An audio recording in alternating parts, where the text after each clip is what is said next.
जय गुरु जी। संगत जी, मेरी आवाज़ आ रही है तो प्लीज़ एक बार ये कमेंट्स में आप बता दीजिए कि मैं ऑडिबल हूँ कि नहीं। जय गुरु जी। थैंक यू सुमन आंटी बताने के लिए कि मेरी आवाज़ ऑडिबल है। संगत जी, आप ये वीडियो शेयर कर सकते हो संगत के साथ, ताकि जिस संगत को भी गुरु जी ने सत्संग के माध्यम से आंसर देना हो उन तक ये सत्संग पहुँच जाए।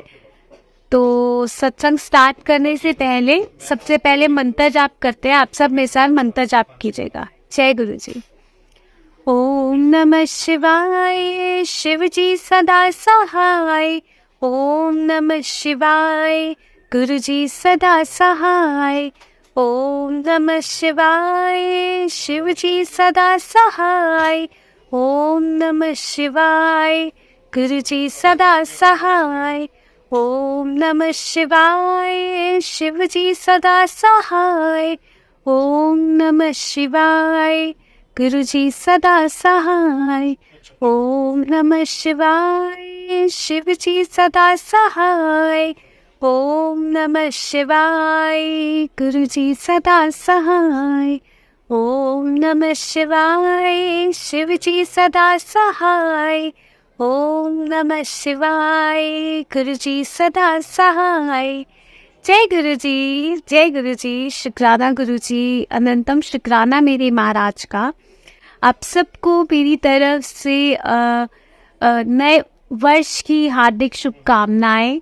ये नया साल आप सबके जीवन में बहुत सारी खुशियाँ लेकर आए। आप सब हमेशा तंदुरुस्त रहे, हंसते वसते रहे और गुरु जी की कृपा हमेशा आप सब पर बनी रहे। बस यही अरदास है गुरु जी से कि ये नया साल 2024 सबकी लाइफ में बेअंत खुशियाँ लेकर आए। जिन जिन के भी जो भी काम रुके हुए हैं वो सारे काम बन जाए और सबके लिए बस ये एक स्माइलिंग ईयर हो कि हर रोज़ आप एक स्माइल के साथ ऐसे बिता रहे हो, मुस्कुराते हुए ये साल निकले आप सबका। So happy new year once again आप सबको मेरी तरफ से। तो चलिए मैं सत्संग स्टार्ट करती हूँ। संगत जी, मैं आप सबसे अपना रीसेंट के सत्संग शेयर करूँगी कि गुरुजी किस तरह से सत्संग में औरों के लिए आंसर्स होते हैं, है ना। मतलब सत्संग सुनने से आंसर्स मिलते हैं, कि हम सब बात जानते हैं। सो ऐसा ही एक सत्संग था। बहुत सारी नई संगत, जब नई संगत मेरी कहने का ये मतलब है कि कोई भी नई पुरानी नहीं होती है, but it is like journey. जो थोड़ा पहले गुरुजी से जुड़े हुए हैं, जो थोड़ा जानते हैं कि गुरुजी के सत्संग में मतलब किस तरह से गुरुजी आंसर्स करते हैं, जो कनेक्टेड होते हैं ना गुरुजी से, सो वो थोड़ा थोड़ा पता चलता है कि गुरुजी बताते रहते हैं कि मैं इस तरह से जवाब दूंगा, मैं उस तरह से जवाब दूंगा। और जो अभी अभी जुड़ी होती है संगत, वो थोड़ा थोड़ा समय लेती है, थोड़ा सा समय लगता है जानने के लिए कि गुरुजी कौन है, गुरुजी क्या कर सकते हैं और गुरुजी किस तरह से हमारी बात का जवाब देते हैं। वो ये सारी बातें हमें धीरे धीरे पता चलती है जब हम सत्संग सुनते हैं। और ऐसा ही सत्संग अभी रिसेंटली मेरी लाइफ में मतलब हुआ भी।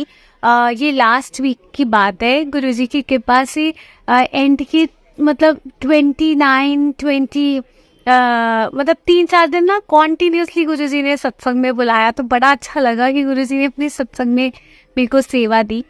सो मैं आपको सुनाऊंगी फ्राइडे का सत्संग। फ्राइडे का सत्संग ये था कि हम लोग गए थे यहाँ पे, किसी आंटी के घर सत्संग था, तो उन्होंने मुझे इनवाइट किया था कि ना यहाँ मतलब सत्संग है, आप ज़रूर आना। तो मैंने बोला ठीक है आंटी, मैं ज़रूर पहुँचूँगी। नेक्स्ट डे हुआ, मैं सत्संग पहुँची और वहाँ पे बैठी, गुरुजी के साथ वही अपनी बातें करी। और एंड में वहाँ पे आंटी ने मुझे बोला कि अपना सत्संग सुनाओ। अब मैंने कुछ सत्संग शेयर किया और थोड़ी देर के बाद जब काफ़ी संगत चली गई थी, फिर गुरुजी ने मुझे मौका दिया फिर से सत्संग शेयर करने का। सो उस दिन मतलब मैं बैठी और मैंने सत्संग सुनाया कि किस तरह से गुरु जी कहते हैं कि बड़े मंदिर से यहाँ सत्संग से सीधा घर वापस जाना चाहिए, कहीं रुकना नहीं चाहिए। सो ये बात ना मैंने एक अपने सत्संग में हुआ था मेरे साथ कि हम लोग बड़े मंदिर गए थे अभी पीछे रिसेंटली। और उस टाइम पर बड़े मंदिर से हम बहुत जल्दी फ्री हो गए थे, अराउंड 4 o'clock। तो मेरे ब्रदर, मेरे भाई मेरे साथ थे दोनों, और वो मुझे कहते हैं कि हम लोग ना घूमने जाएंगे, क्योंकि उनको कुछ सामान देखना था। सो मैंने बोला चांदनी चौक जाना था बेसिकली। आई थिंक ये मैंने पहले भी शेयर किया है सत्संग, बट स्टिल इन शॉर्ट मैं शेयर कर रही हूँ। सो मैंने गुरुजी को बोला कि गुरुजी मतलब ये तो यहाँ जाने की बात कर रहे हैं। मैंने उनको अपने भाइयों का ध्यान ना काफ़ी भटकाया कि चलो हम गुरुजी के पास ही जाते हैं, या पास में एक और मंदिर है गुरुजी का, वहाँ पे जाते हैं, हम वहाँ पे मत्था टेक लेते हैं। सो वो नहीं मान रहे, उन्होंने बोला नहीं नहीं हम चांदनी चौक जाएंगे। सो मैं पूरे रास्ते मैंने गुरुजी को बोला, मैंने इनको बहुत कन्विंस करने की कोशिश करी है, एंड बट ये लोग नहीं मान रहे, तो अब आप देखो आप जानो। तो गुरुजी ने मतलब मैंने बस गुरुजी को कहा था कि आप मेरे साथ चलते जाना जहाँ जहाँ मैं जाऊँ, क्योंकि मैं आपका मतलब मैंने आपका हुक्म कन्वे करने की कोशिश करी, पर कोई मेरी बात नहीं सुन रहा, तो मैं हेल्पलेस हूँ, तो मैं कुछ नहीं कर पा रही हूँ। सो गुरुजी ने क्या किया, हम पूरे रास्ते गए। मेरे भाइयों ने कहा भैया को, जो ऑटो चला रहे थे वहाँ पे, तो कहते भैया हमको ना शॉर्टकट से पहुँचा दो मेट्रो स्टेशन। तो भैया ने ऐसा शॉर्टकट लिया, इतना लंबा रास्ता था वो, इतना लंबा रास्ता था, मतलब काफ़ी समय उसमें लग गया। फिर जब हम पूरे रास्ते में गुरुजी मुझे अपनी गाड़ियाँ दिखा रहे हैं, फिर कहीं पे महादेव जी दिखा रहे हैं, फिर कहीं जगह गुरु नानक देव जी दिखा रहे हैं, तो मुझे महसूस हो रहा था कि गुरुजी मेरे साथ साथ चल रहे हैं। हम मेट्रो स्टेशन पहुँचे, इन्होंने टिकट्स ली, और उसके बाद हम जब मेट्रो में बैठे, गुरुजी ने पता नहीं क्या मेरे भाइयों की बुद्धि बदल दी, और मेरे भाई कहते हैं कि चल चल स्टेशन आ गया, सीधा हम रेलवे स्टेशन उतरेंगे। तो मैंने बोला ऐसा क्यों रेलवे स्टेशन उतरना है? सो हमारा स्टॉप तो अगला है, मतलब चांदनी चौक का। कहते नहीं नहीं हम सीधा रेलवे स्टेशन उतरेंगे, क्योंकि अगर हम लेट हो गए तो ट्रेन छूटने के चांसेस हो सकते हैं, सो हम रिस्क नहीं लेंगे, हम सीधा रेलवे स्टेशन चले जाएंगे, वहीं पे बैठ के वेट करेंगे। मैं बोला वाह गुरुजी। सो गुरुजी ने मतलब अपनी बात का उन्होंने मान रखा, और जो मेरे मन की इच्छा थी कि बड़े मंदिर से सीधा घर जाने की, तो गुरुजी ने वो बात पूरी कर दी। क्योंकि मैंने सुना है कि हमेशा गुरुजी कहते हैं कि सीधा बड़े मंदिर से या सत्संग में से सीधा घर जाया करो। तो ये सत्संग में उस दिन वहाँ पर संगत को सुना रही थी। मेरे साथ ही एक आंटी बैठी थी जो फर्स्ट टाइम सत्संग में आई थी, और ऐसे उनकी फैमिली जुड़ी हुई है गुरुजी से, बट वो फर्स्ट टाइम आए, और वो मन में ना ऐसी बात करे कि गुरुजी अब मैं ना यहाँ पे आई तो हुई हूँ, यहाँ पास में ही मार्केट है, तो यहाँ से ना सीधा मार्केट चली जाऊँगी, मार्केट घूमकर फिर घर जाऊँगी। तो आंटी ने मुझे रोका और बोला, कहती जैसे ही मतलब मैंने मन में सोचा आपने ये सत्संग सुनाया कि गुरुजी बोलते हैं कि सीधा घर जाया करो, सो कहते मुझे आंसर मिल गया अपना। सो मैंने बोला वाह गुरुजी, ये तो आपको मालूम, आपको पता है कि किस टाइम पे कौन सी संगत को कौन सा सत्संग सुनाना है। सो ये भी टाइमिंग्स है, क्योंकि जब पहले बहुत सारी संगत थी तो मैं ये सत्संग नहीं सुना पाई थी, पर गुरुजी का हुक्म था कि सिर्फ उन आंटी को सुनाना है या कुछ और संगत को सुनाना है, तो गुरुजी ने उन्हीं के आगे वो सत्संग सुनवाया, क्योंकि गुरुजी को पता था कि ये आंसर किसी आंटी के लिए जवाब होगा। सो जय गुरुजी। ऐसा एक ये सत्संग हुआ मेरे साथ। फिर संगत जी 30th को क्या हुआ, मतलब 30th को, ये 29th के सत्संग की बात है, 30th को मेरे सिस्टर के घर पे सत्संग था। सो हम लोग वहाँ पे गए थे, एंड गुरुजी ने हमको वहाँ पे बुलाया, एंड वहाँ पे सत्संग किया, बहुत अच्छा लगा। एंड वहाँ पर ना गुरुजी मतलब मेरी सिस्टर बोलती है तू सत्संग सुना, एंड उस दिन खड़े होकर मैं सच कह रही हूँ, मैं सत्संग सुना ही नहीं पाई, जैसे गुरुजी बुलवा ही नहीं पा रहे हैं। मैंने कुछ बातें बताई गुरुजी की, एंड मेरे को ऐसे बहुत शॉर्ट में मैंने सत्संग किया, एंड मैं इतना शॉर्ट में वैसे करती भी हूँ, बट पता नहीं उस दिन मैं ज़्यादा बोल ही नहीं पाई, ज़्यादा सत्संग सुना ही नहीं पाई। तो मेरे अंदर ना बहुत गिल्टी हो रही थी, बहुत गिल्ट फील कर रही थी कि गुरुजी आज मैंने आपके सत्संग के साथ मतलब जस्टिस नहीं किया संगत को सुनाने का, मतलब आपका गुणगान मैं आज अच्छे से नहीं कर पाई, पता नहीं क्या हो रहा था, मैं नहीं सुना पा रही थी। एंड उसके बाद मैं खैर आज्ञा लेके जब हम घर वापस जब मैं आई, तो क्या होता है संगत जी, रात को यहाँ पे ग्रुप में गुरुजी ने मुझे मौका दिया जुड़ने का, और वहाँ पर गुरुजी ने मुझसे सत्संग शेयर करवाए, और इतने सारे सत्संग शेयर करवाए रैंडमली। नीलम आंटी बोलते हैं कि आप आंटी जुड़ो। और साथ में जब मैं जुड़ी और मतलब मैं हैरान थी कि गुरुजी ने कितनी देर तक मुझसे मतलब आधा घंटा अराउंड सत्संग शेयर करवाया। सो मन की जो इच्छा थी ना गुरुजी वो आपकी पूरी कर देते हैं। सो गुरुजी का ये बहुत बहुत शुक्राना कि गुरुजी ने घर आते मुझसे फिर सेवा ली। सो ये सत्संग हुआ। नेक्स्ट डे संगत जी गुरुजी की ब्लेसिंग्स देने का अलग अलग तरीका होता है। संडे को 31st वाले दिन 2 जगह यहाँ पे सत्संग थे। एक मॉर्निंग में सत्संग था, एक शाम को इवनिंग में सत्संग था। सो हम मॉर्निंग वाले सत्संग में यहाँ शिव मानस मंदिर गए और वहाँ पर सत्संग अटेंड किया। और जब हम अटेंड किया अब ना हमें ना लेट हो रहा था घर से। हम मेरे भाई ने मुझे बोला तू जल्दी उठ लियो, टाइम से चले जाएंगे। पर पता नहीं क्या हुआ कि हम करते करते हम लेट हो गए, बहुत लेट हो गया था। और जब हमने कैब बुक करी और कैब एकदम से आ गई और संगत जी जो कैब आई उसके अंदर मुझे महसूस हुआ कि जैसे गुरुजी हमें खुद लेने आए हैं, क्योंकि उस कैब के अंदर गुरबानी चल रही थी। एंड मुझे इतना अच्छा लगा कि मतलब वो शब्द इतना खूबसूरत था। मतलब ऐसे लग रहा था कि हाय गुरुजी हमको शब्द सुनवा रहे हैं और खुद लेने आए हैं। एंड मतलब मैं ना एक स्वरूप था गुरुजी का जो मैं आपको दिखाती हूँ। ये वाला स्वरूप गुरुजी का ये मेरा मतलब उस दिन मेरी आंखों के सामने गुरुजी इसी स्वरूप में आ रहे थे कि गुरुजी इस स्वरूप में गाड़ी में बैठ के आए हैं हमें पहुंचाने के लिए सत्संग में। एंड पता नहीं मैं इमेजिन कर रही थी शायद कि गुरुजी इस स्वरूप में आए हैं। एंड संगत जी जब हम वहाँ पर शिव मानस मंदिर पहुँचे तो वहाँ पर ना सत्संग में मेरा मन नहीं था गाड़ी से उतरने का। एंड वो एक शब्द जो उसके अंदर चल रहा था ना वो मुझे बहुत खूबसूरत लगा।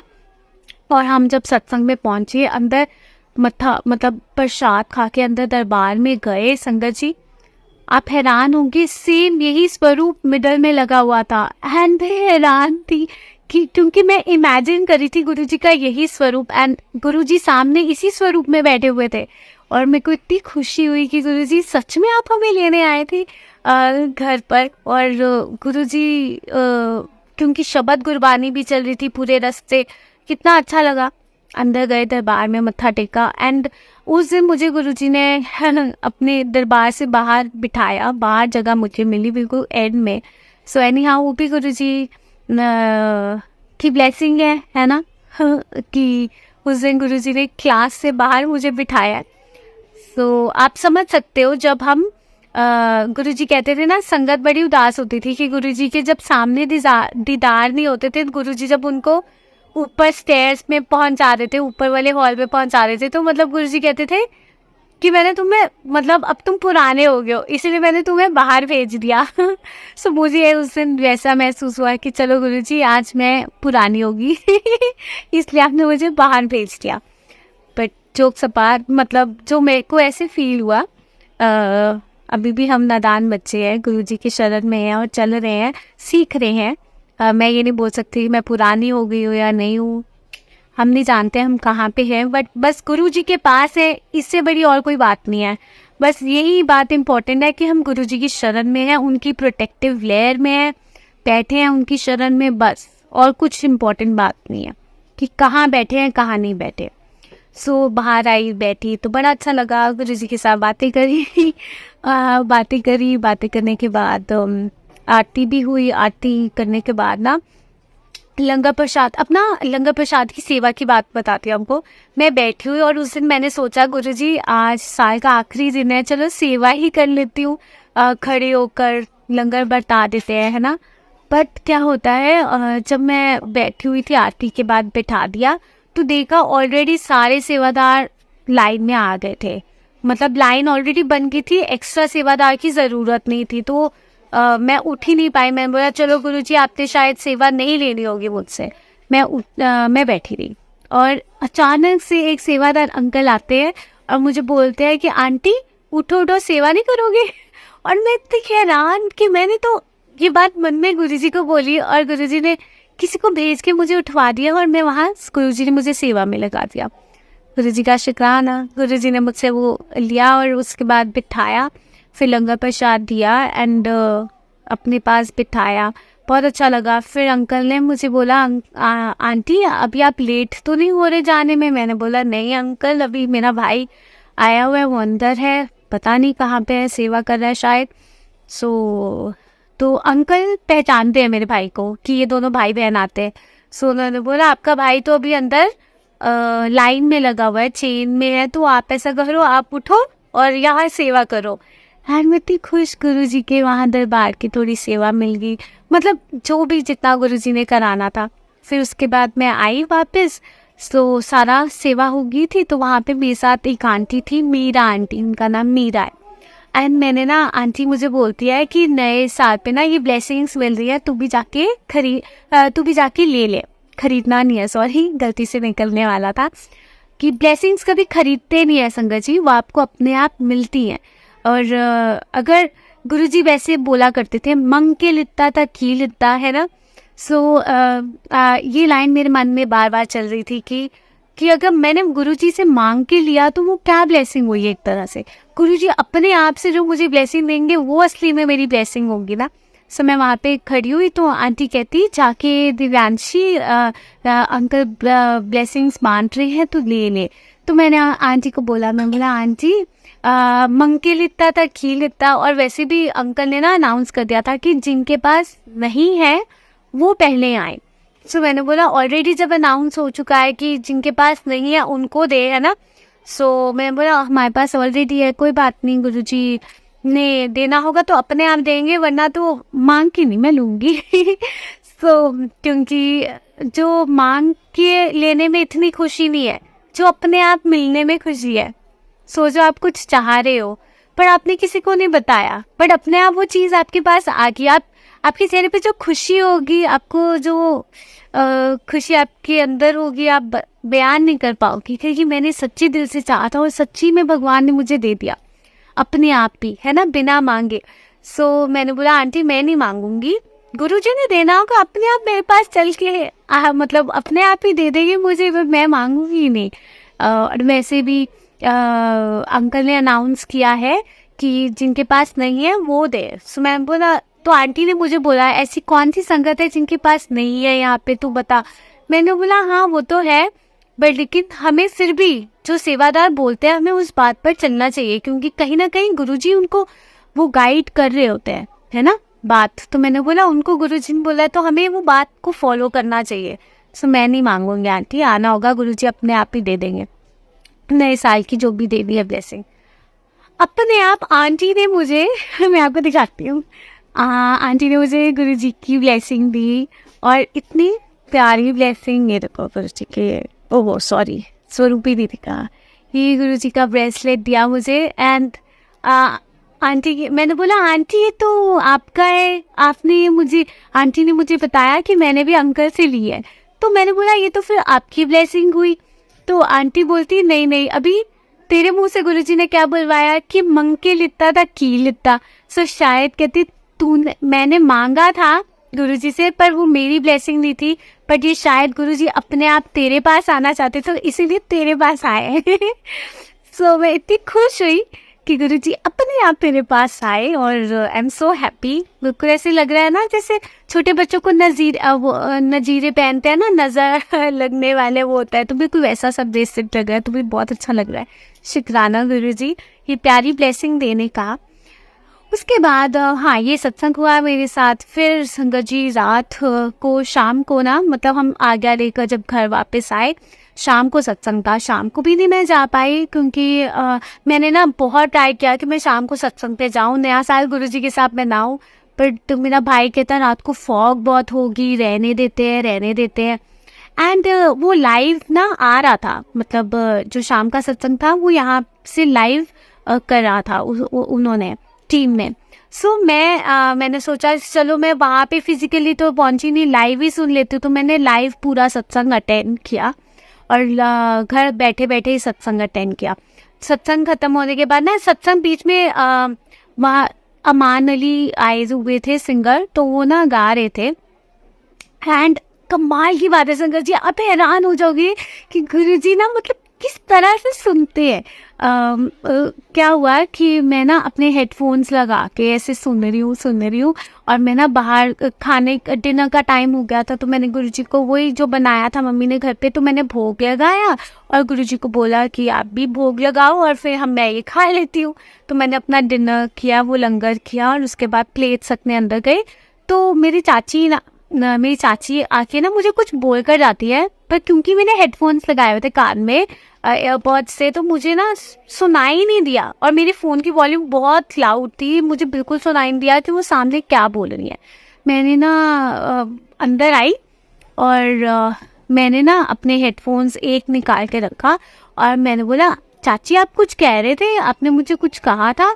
तो चाची कहती है कि हाँ मैंने अभी रात को 10:30 बजे गुरुद्वारे चली गई। तो मैंने बोला हाँ हाँ ज़रूर, गुरुजी बुला रहे हैं तो चल लूँगी, कोई बात नहीं है। अब ना मैं जैसे ही अंदर आई, मैंने वापस अपना दूसरा हेडफोन मतलब एयरपॉड अंदर रखा और ना वहाँ पे अमान अली साहब, वो जो सिंगर थे, वो पता है कुछ कवाली गा रहे थे और कलाम गा रहे थे और सूफ़ी कलाम था। और उसमें लाइन पता है क्या आया कि गुरु के दर पे जा मत्था टेक, और मैं एकदम से हैरान कि उसी टाइम पे वो लाइन आई कि गुरु के दर पे जा, ऐसे मत्था टेकने की बात आई, गुरु के दर पे जाने की बात आई। मैंने बोला अभी गुरुजी, मतलब ऐसे चाची ने पूछा और अभी मुझे गुरुजी ने आंसर भी दे दिया कि मतलब तू जा, and it is my calling. अगर सत्संग में मैंने वहाँ नहीं बुलाया तो तू यहाँ जाके मत्था टेक, it is same thing. And मैं गई एंड मतलब मैं हैरान थी, गुरुजी यार आप ना इतनी सी बात भी सुनते हो और जवाब देते हो और खुश कर देते हो यार, कि मतलब मैं तेरे साथ ऐसे बैठ के सुन रहा हूँ। सो ऐसा हुआ और फिर हम रात को गुरुद्वारे गए। गुरुद्वारे में हमने मत्था टेका, मतलब बहुत अच्छा सिमरन हुआ। मतलब गुरुजी का बहुत बहुत शुक्राना कि वहाँ पे गुरुजी ने नया साल मनवाया संगत के बीच में, बड़ा अच्छा लगा। उसके बाद हम घर वापस आ गए और रात को कोई फॉग नहीं थी। जिस रीज़न की वजह से मेरे भाई ने मना किया था कि हम नहीं जाएंगे, वो रीज़न ही नहीं था। एंड मैंने बोला यार गुरुजी मतलब फॉग ही नहीं आज तो, और इस रीज़न की वजह से हम जा नहीं पाए। बट एनी हाउ गुरुजी के साथ हमने नया साल मनाया। अब 1 तारीख को गुरुजी ने हमें एक कैंप बुलाया, वहाँ पे भी सत्संग था, नया साल गुरुजी के साथ था। मतलब बहुत खुशी हुई कि मतलब गुरुजी हर पल अपना जो एहसास महसूस कराते हैं ना और प्यार महसूस कराते हैं, वो मैं शायद लफ्ज़ों में भी नहीं आप सबको बयान कर सकती। ही लव्स हिज संगत सो मच, बहुत ज़्यादा प्यार करते हैं संगत, सच्ची में बहुत ज़्यादा प्यार। अब संगत जी एक और मैं आपको सत्संग सुनाती हूँ। ये कल का सत्संग है। कल भी एक सत्संग था और मतलब मैं वहाँ नहीं जा पाई, गुरुजी की इच्छा नहीं थी शायद। मैं तैयार हुई, प्रॉपर रेडी हुई, सूट पहना और मतलब ऐसे हुआ कि मुझे जाना है। मतलब क्योंकि गुरुजी कहते हैं कि मतलब जब भी मेरे दर पे आओ, मतलब आंटियों को हमेशा सूट पहन के आना चाहिए। तो कम कोशिश करना चाहिए कि आप जीन्स या ये सब पहनो, पर कोशिश करो कि आप सूट पहन के जाओ। और आपको पता है इतनी ठंड में सूट पहनना कितना मुश्किल का काम है, क्योंकि ठंड इतनी है, इतनी ज़्यादा ठंड है कि मतलब बड़ा मुश्किल हो जाता है सूट पहनना। मैंने बोला गुरुजी इतनी तैयार हुई मैं सूट पहनना और मतलब आपसे मिलने के लिए हो रहा था, और एकदम से पापा ने कहा कि ना हम ना कहीं सामान लेने जाना है तो तुम भी चलो। एंड मैंने बोला था अगर मैंने ना बोला तो मैं ना बार बार कहीं ना कहीं से गोल गोल घुमा के मैं मना करने की कोशिश कर रही थी, पर मेरे ना पापा कहते मुझे पता है तू क्यों मना कर रही है, तू क्यों ऐसे बात को टाल रही है, क्योंकि तूने गुलाटी भवन जाना है। सत्संग था गुलाटी भवन में। तो मैंने बोला मेरा क्या बोलूँ, मैं बोला चलो अब जहाँ जाना है। तो अब हम वहाँ पे जहाँ पे जाना था हम गए, एंड पूरे रास्ते में मैं सोचूं गुरुजी मुझे ना प्लीज़, मेरा बहुत मन था मैं आपसे मिलने आऊँ, ऐसा करना ये यहाँ से जहाँ से भी हम जा रहे हैं वहाँ से फ्री हो जाए ना तो मुझे अपने दरबार में बुला लेना प्लीज़ गुरुजी। यहाँ जहाँ मैं जा रही हूँ वहाँ अपने दर्शन दे देना प्लीज़ गुरुजी, प्लीज़ गुरुजी। और आप मतलब रास्ते में हम चलते गए, हम उस सेक्टर में पहुँचे जहाँ जाना था, और वहाँ पे ना पार्किंग नहीं मिल रही थी। पार्किंग से पापा कहते चलो यू टर्न मार के फ्रंट पे पार्किंग लगा देते हो। पापा ने जहाँ पार्किंग लगाई तो सामने उनके फ्रेंड की शॉप भी थी, तो हम उतरे और सामने एक ना फ़ोटो, बिल्कुल जहाँ गाड़ी पार्क करी उसके सामने फ़ोटो फ्रेम वाली शॉप थी, तो हम वहाँ पे गए। एंड अचानक पापा अपने आप ही अंदर चले गए कि क्योंकि नया घर बन रहा है तो काफ़ी फ्रेम्स एंड वो सब कराना है, सो पापा बोलते एक बार ही चेकआउट कर लेते हैं, तो हम गए। अब क्या होता है, मैं जैसे उतरी मैंने गुरुजी को कहा था कि जहाँ जाऊँगी ना कम से कम एटलीस्ट वहाँ तो दर्शन दे देना। और जैसे ही मैं शॉप में गई, सामने क्या देखते हो, गुरुजी बैठे हैं। और मतलब इतनी खुशी हुई कि गुरुजी ने मेरी मन की बात सुनी और गुरुजी ने मुझे वहाँ पर अपने दर्शन दिए।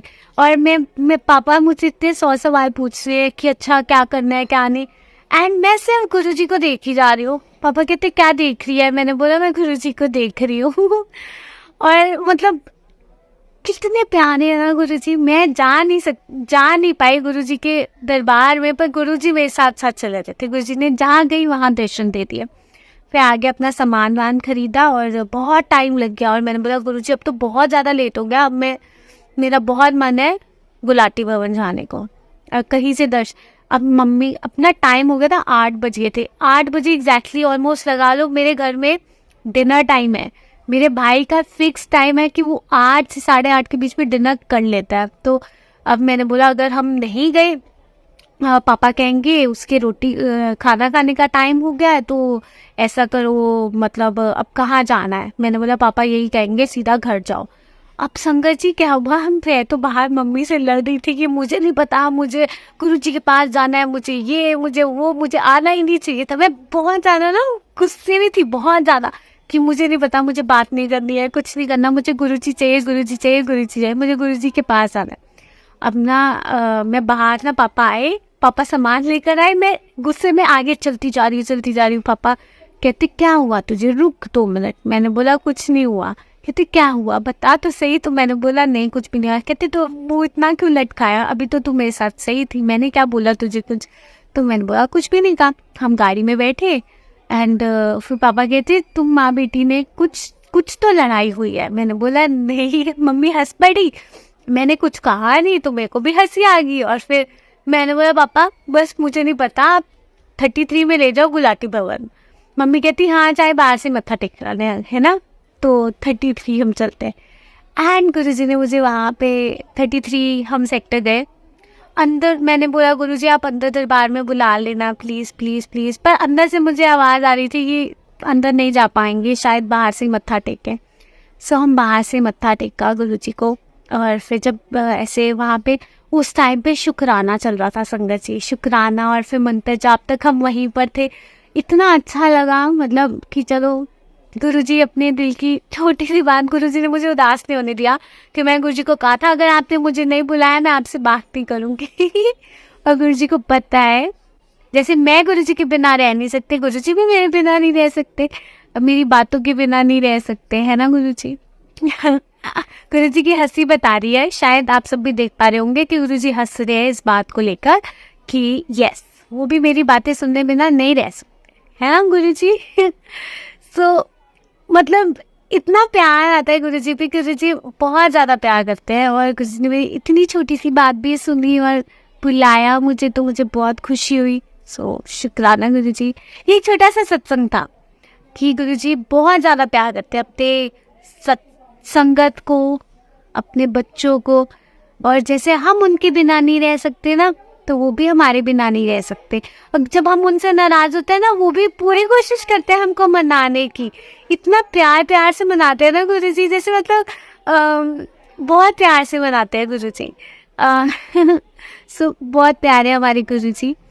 सो ये कुछ सत्संग थे मेरे रिसेंट वाले, और जो मैंने सोचा मैं आप सबसे शेयर करती हूँ। एंड ये नए साल में बस यही मेरी गुरुजी से अरदास है कि ये जो गुरुजी और हमारा रिश्ता है ना, और ज़्यादा स्ट्रांग हो जाए, और ज़्यादा प्यारा हो जाए, और ज़्यादा इस रिश्ते में मिठास हो, विश्वास हो और प्यार हो, बहुत सारा। सो शुक्राना गुरुजी। संगत जी सत्संग तो और भी है, एक आंटी का सत्संग सुनाती हूँ। आई थिंक ये मैंने पहले भी शेयर किया है, बट चलो फिर भी आप सबसे शेयर कर लेती हूँ मैं कि एक बारी एक आंटी, आपने देखा होगा कि जो क्रैक्स आते हैं या ये चिप्स विप्स आते हैं उसके अंदर कभी भी ऐसे कोई भगवान का कुछ भी नहीं निकलता ना। सो एक आंटी का ही सत्संग है, उनका नाम पायल है, तो उनकी बेटी का सत्संग है। तो वो अपनी सोसाइटी में नीचे शॉप से वो चिप्स और वो सब लेने गए होंगे ना, तो जब लेकर आए तो क्या होता है संगत जी, जब उसके अंदर ना कुछ जैसे टैटूज या कुछ ना कुछ निकलते हैं ना, तो उसमें उन्होंने 2-3 पैकेट्स ऐसे खोले और हर पैकेट में शिवजी जी का था, पता है, शिवजी जी का फोटो थी और मतलब गुरु नानक देव जी की फोटो थी। गुरु जी ने किस तरह से उनको उस बच्चे को वैसे ब्लेस करना था और किस तरह से चिप्स के पैकेट में से शिवजी जी का स्वरूप उसको मिला, गुरु नानक देव जी का स्वरूप मिला। And it is so beautiful, क्योंकि अक्सर टॉयज़ ही निकलते हैं, भगवान की तस्वीरें या फोटो तो बहुत कम निकलते हैं, बट ये गुरु जी का वे था उनको ब्लेस करने का। बहुत छोटा सा है बट सत्संग है ना। आपको पता है ये छोटी छोटी जो बातें हैं ना, जो अक्सर हम सब संगत शेयर करते हैं, बड़ी बात नहीं है इनमें, है ना, कि हाय गुरुजी ने ये कर दिया, गुरुजी ने वो कर दिया, गुरुजी ने हमारी ये तकलीफ दूर कर दी, गुरुजी ने वो तकलीफ दूर कर दी। हमारी लाइफ में हमारे कर्मों के अनुसार हमें भुगतना ही है, अपना सब कुछ भुगतना है। जो हमारी लाइफ में हमारे अपने कर्म है हमको भुगतने ही पड़ेंगे, हंस के भुगतते या रो के भुगतना पड़ेगा, तब फेस तो करना ही पड़ेगा। तो गुरु जी जब आपकी लाइफ में आ जाते हैं, he brings you that confidence, वो स्ट्रेंथ आपको देते हैं वो सारी चीज़ें फेस करने की। पहले अंदर शायद इतनी हिम्मत या शक्ति नहीं होती थी कि हम ये सारी आज अगर हम सब अपने आप को देखें, हम सब अपने आप को आईने में देखेंगे ना, हमें वो पुराने वाला हमारा चेहरा नहीं दिखेगा, क्योंकि हम वैसे है ही नहीं। अब गुरुजी ने हमारे अंदर इतने चेंजेस लेकर आए, हमको बदला।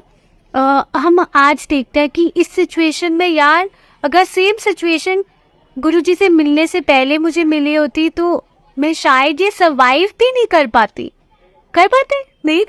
क्योंकि वो हिम्मत ही नहीं होनी थी, वो स्ट्रेंथ ही नहीं होनी थी। हम पे रोते रहना था कि क्या हो गया, मैं ऐसे सिर पकड़ के ना, ऐसे पकड़ के बैठ जाते ना, ओ क्या हो गया हमारे साथ, क्या करे। फिर हम पंडितों के पास जाते, ये उपाय कर लो, वो उपाय कर लो, इन बाबा के पास चले जाओ, है ना, ये सारी चीज़ें करते रहते हैं। पर जब आप सब इतने ज़्यादा ब्लेस्ड हो कि गुरु जी की शरण में हो आप, एंड गुरु जी की इतनी ब्लेसिंग्स हैं आप सब पर कि गुरु जी ने आप सबको अपनी शरण में रखा है, हमको भी अपनी शरण में रखा है। अगर उन्होंने नहीं रखा होता, बिलीव मी, हम जो प्रॉब्लम्स है ना, हम फेस ही नहीं कर पाते। और आज अगर गुरुजी को देखें, गुरुजी ने प्रॉब्लम्स वही हैं, बट फेस करने की शक्ति अलग है, और वो शक्ति हमारी भी नहीं है, इट इज़ हिम। वो हमको अंदर से देते हैं, सत्संग में बुलाकर हमको कहाँ से स्ट्रॉन्ग फील कराते थे। जब आपकी लाइफ में कुछ प्रॉब्लम आती है ना, तो आप सोचते हो गुरुजी के पास आना है, गुरुजी के पास आना है।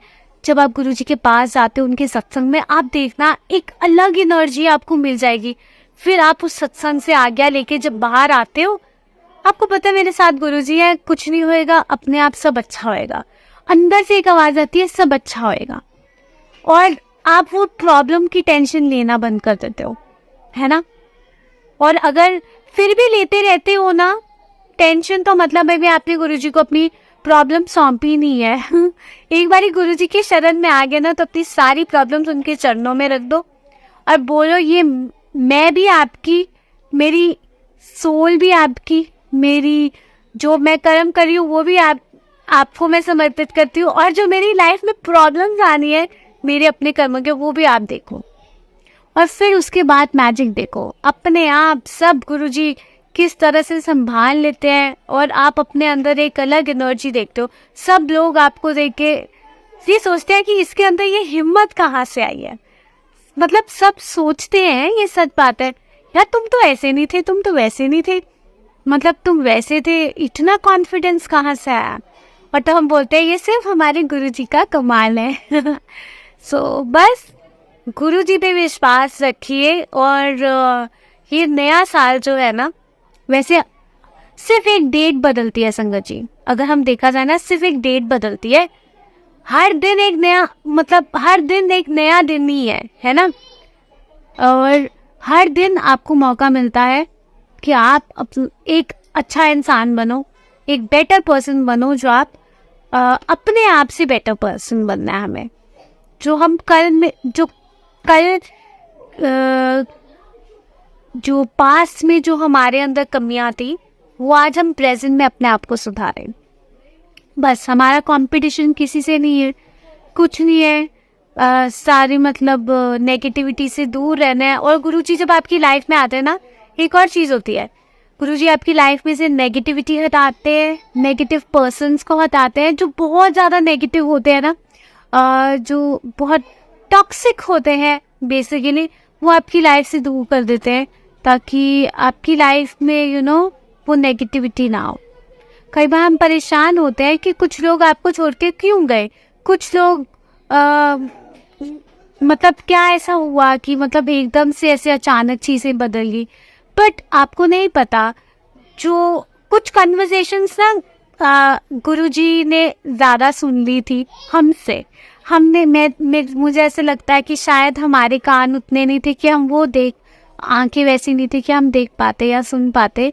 पर गुरुजी को पता था कि आगे जाके वो चीज़ों ने, उन लोगों ने हमारी लाइफ में हमको मेंटली कितना हार्म करना था।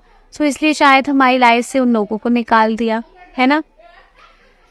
बस ये सारे सत्संग थे संगत जी। तो इसी के साथ बस वाणी को यही विराम देती हूँ। और बस यही कहूँगी कि गुरुजी के साथ डायरेक्ट कनेक्शन बनाइए, खुश रहिए, पॉजिटिव रहिए। और ये नया साल में ना कुछ भी नेगेटिव नहीं सोचना है, पॉजिटिव रहना है और मुस्कुराना है ना। और बस इतनी एक बात जान लो कि गुरुजी हैं आपके साथ और वो सब संभाल लेंगे, बस, है ना।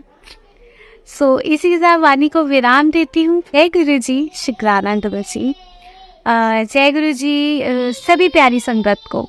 जय गुरुजी।